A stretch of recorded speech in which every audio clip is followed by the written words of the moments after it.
Je suis installé en 1988 à Saint-Hilaire-Fontaine dans la Nièvre sur 80 hectares avec 28 vaches. Et petit à petit, j'ai développé l'activité.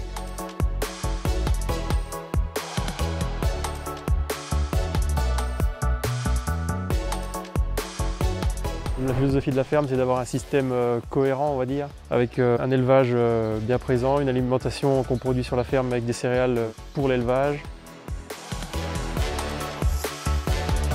Pour moi, il y a deux piliers qui m'ont fait évoluer la structure d'exploitation. Il y a l'irrigation et Charolais-Horizon via Sicarev parce qu'on a les débouchés en face, on a les contrats en face.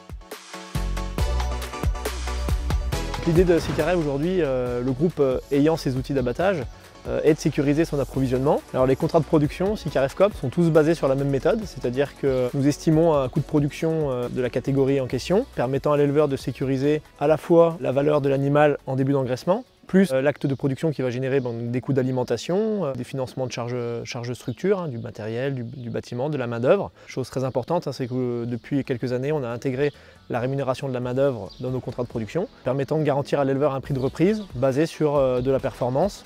Ce qui veut dire que l'éleveur, son seul souci aujourd'hui, c'est d'être performant techniquement, puisque l'impact marché ne viendra pas bousculer sa marge brute.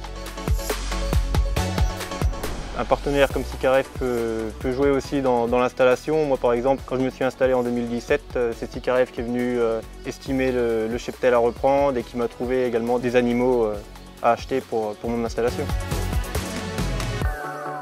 Ce qui est important pour moi, pour travailler avec Sicarev, c'est qu'on travaille avec des hommes.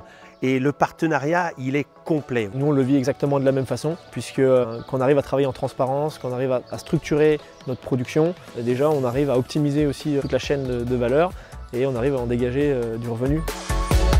Ça peut être une solution, oui, à la décapitalisation, puisque déjà capter la ressource qu'on exporte et de la faire chez nous permettra d'amener de la valeur ajoutée.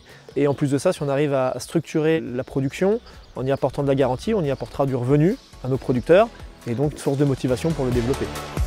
La décapitalisation, elle me gêne dans le sens où on est des chefs d'entreprise et pour faire évoluer une entreprise, il faut du capital. Je ne me vois pas décapitaliser aujourd'hui, parce que justement, on ferait machine arrière.